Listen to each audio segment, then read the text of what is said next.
Hi, this is Valerie, and welcome to my Monday Night Poetry. I'm very excited this evening to share just snippets of my newly released singles. They are gospel, inspirational, lyrical poems. So they're the poems that I would normally write, but with a spiritual feel to every one of them. And there are 6 singles currently released on Spotify, Deezer, Pandora, iHeartRadio, Apple Music, Amazon Music, and most all streaming platforms. You can find these singles for purchase. So I'm just going to share 3 of the 6 songs that are currently out. And actually, on the 23rd, there's going to be another release and another release, I believe, at the end of February. So please like and subscribe, YouTube, follow me on Instagram, Facebook, and please, please, please share my videos. The first song that I'm going to share with you this evening is a poem that I wrote titled He Is. And the purpose of, well, the inspiration behind this particular song was more about, well, every poem that I write, whether it's a short story, a book, a novel, whatever I write, has a lot to do with my walk. No, everything I write is not autobiographical, but there's a lot of me in my poems. As most poets would tell you, they're very personal and true to their walk. So is about simply just our belief, my faith in God, and where I'm able to find God in everything that occurs in my life, good or bad. But more particularly in the beginning of the poem, I'm talking about the beauty of a woman. And I am speaking a lot about myself in this piece in terms of when I was growing up, how I, as a lot of young girls may, we look at the outer beauty of each other, or anyone for that matter, ourselves, and we find, if we find beauty, we generally find it or locate it or identify it outwardly, whether it's through our clothes that we wear, the expensive name brand shoes and purses that we carry. I remember growing up and I didn't always have the money to get, at the time it was Dooney and Burke, and a girlfriend of mine and I used to tease each other. We used to think Guess at this time, back when we were 6th, 7th grade in the 80s, thought that was like the biggest name brand. But that's how we looked at one another and we judged each other. And we still do, whether it's conscious or unconscious. And it can go on to our hair and the type of hairstyles that we wear, the type of, and the brand makeup that we choose to buy. Is it a big name brand designer makeup, or is it just, drugstore makeup? We judge each other off of those things. So I'm right. This poem is about just that. That at the end of the day, none of that matters how much money you spend on any of that stuff. It's about what's in, and it's about what God has already put in us. So I'm not here to take you to church tonight, but I am here to share my poems with you and the inspiration behind each one of them. So for this particular poem, it's titled He Is.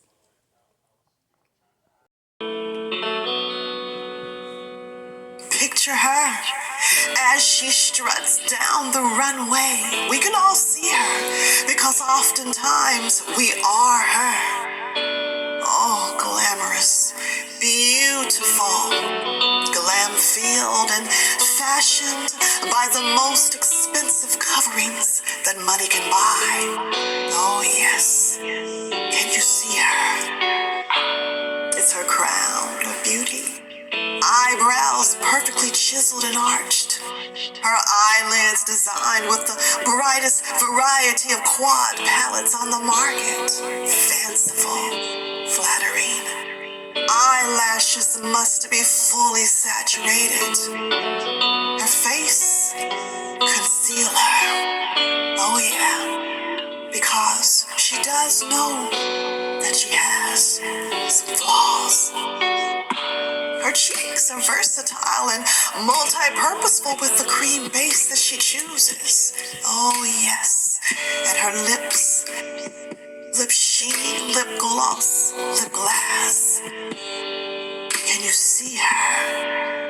In her trendy hoop earrings, her necklace, her nails, her bracelets, fashionable, dangling on her wrist. Heels high enough to reach the mountaintop. And then she tops it off with the sweet smell of perfume made with the smell of jasmine and lilies, the rarest botanicals. Can you see her? Here she is, the most beautiful, glamorous, fashionable woman that you've ever seen. That money bought. Oh yes, the epitome, right?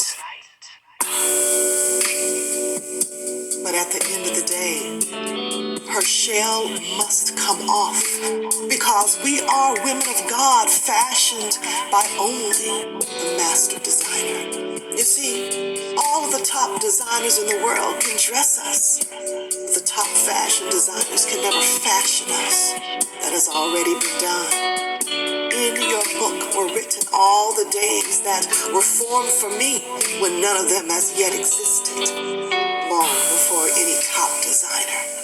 My frame wasn't hidden from you when I was made in secret, woven together in the depths of the earth, long before any top designer. So when we look at our spiritual beauty, it is a glamour that can never be bought. When we look at our spiritual clothes, it is a fabric that cannot be sold. And when we look at our spiritual shoes, it is made of a soul that is not man-made. When we look at our spiritual hairstyles, no other can supply the shine. So next time you're feeling low, down and out, jealous, envious about what she has and what you don't have, wrung out to dry, speak these words. God needs no tailor or a sewing machine. He doesn't need a back end. He is. He already formed our underside. He doesn't need patchwork. He already formed us on top.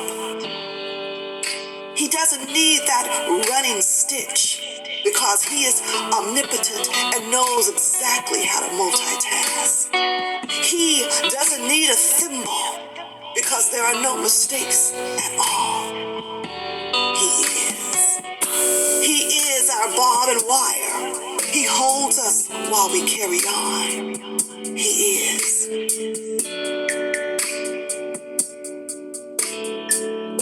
He is our hand wheel. He controls our movements and turns us away. God is our needle clamp.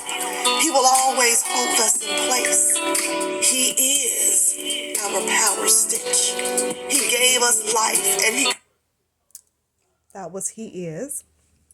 It went a little bit longer than I wanted it to, although it's still about 1 minute left of the song. So if you're interested, and if that touched you in any way, I love the support in you purchasing He Is. The next song is titled Acorn.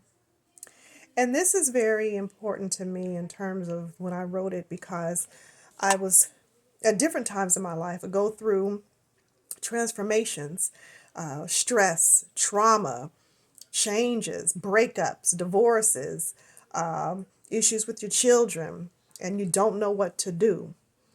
And we all get low. We just have to continue to hold on to our faith. And it's not always easy because we want the things that we can grasp, hold to at the moment. But as I went through these circumstances in life for many, many years, loss, all types of things. I think back losing my father and how you're going to keep all this stuff together, illnesses, the list can go on and on. I thought about acorn. And what is an acorn? Well, it's squirrels love them. But what are they? You know, we see them laying on the ground, and it will lay there until a squirrel comes and swoops it up. But what happens to that acorn if a squirrel doesn't get that nut on the ground? It will eventually make its way back into earth. And after falling off the tree, wrung out, just lying there, waiting to be stepped on, eventually to go back into the earth. And as in a symbolic form, I'm thinking back into the hands of God for protection and comfort. And when that happens, and you grow an acorn as a cycle, it grows into one of the strongest, most stealth trees organically that we know of, which is the oak tree. And so I thought of acorn when I was writing this poem about myself and about my life and the things that I have gone through. So here we are with acorn. I hope you enjoy this one. Slowly, it detached itself from the branch just as a butterfly does as its cocoon is no longer needed. There was once a connection, but there it fell so quietly and calmly. Brown, crispy, crinkled now and not like it used to be. Beautiful and green, for it is time to wither away and to fall. But while doing so is very poised and at ease, as if longing and wishing for this moment. Gracefully it strokes the cool, crisp wind as it succumbs peacefully to the ground. But there it lies hopeless, as it became I, and I now must breathe life and remember my foliage. I must blossom from my hurt. I must blossom from my pain, and I must begin to shear so I can prune. This is the beginning of my repair, as I am now an acorn. My rewatering must begin, and the replanting has to resurface, as I must gather and reap so I can begin the reharvesting of my crop. But then I fall again as I remember my pain and my hurt. I returns back to it, and it is too much for me once again. There it lies, hopeless, no more life, lifeless now, but at last there's no more waiting to be crushed by the footsteps of life's wanderers. But then Jesus turned to me and said, That was Acorn. And my last sampling tonight is a song titled When She Dances. And this simply is about women, myself, others that I have known and know that very similarly, as in the description of Acorn, gone through things in life. And with my journey and my walk, there have been times where most people don't know that I'm going through things because I tend to keep things locked in, because in my thought process, I got things to do. Went through this situation, and life is still going on. I still have mouths to feed. I still have a job I have to go to. That stuff wears on you after a while. And it's hard to be vulnerable once you've been strong in your life for so long. And this is When She Dances. Out of breath as I was running back over here. When you get to a place that you're dancing. And it's, the dance, of course, is a symbolic meaning to just releasing who you used to be. And you're now just flourishing in life, and no one can stop you. And you just dance, girl. So I will share with you now When She Dances. And this song will conclude Monday Night Poetry. Then Miriam the prophetess took a tambourine in her hand, and all the women went out after her with tambourines and dancing. So she danced all night to release the unwanted weight that impacted her ability to move for so many years. And she danced to the crisp music of the jazz horn, and she danced to the sultry music of soul rhythms. She danced even harder when the African rhythms came on, of the marimba, from all that she remembered. You see, she never liked to dance before because these movements caused her to be put on display. You know, she was a spectacle, she was. The very attributes that she longed to rid herself of, they were no longer going to be there. And so she was excited. But now she saw dancing as a creative fit to her release, an artistic endeavor of sorts that allowed her to release these inhibitions that she had for so many years. Okay, so that was When She Dances. So I've shared with you 3 of my 6 songs that are currently out. And as I said, on the 23rd and sometime in February, I'll have the specific date later. There will be 2 other songs. The one on the 23rd here is going to be God's Seasons, which is very up tempo, and I just fell in love with the Keyses. Is the producer on most of all of my songs, and he's amazing. Look him up, Keyzus, Keyses. And a song called Song of Solomon, chapter 4 from the Bible. I sort of, I did that, and the producer for that, his name is Gabriel Cinto. He's also wonderful. He plays the guitar in that song. So these are some wonderful songs, and I'm very excited.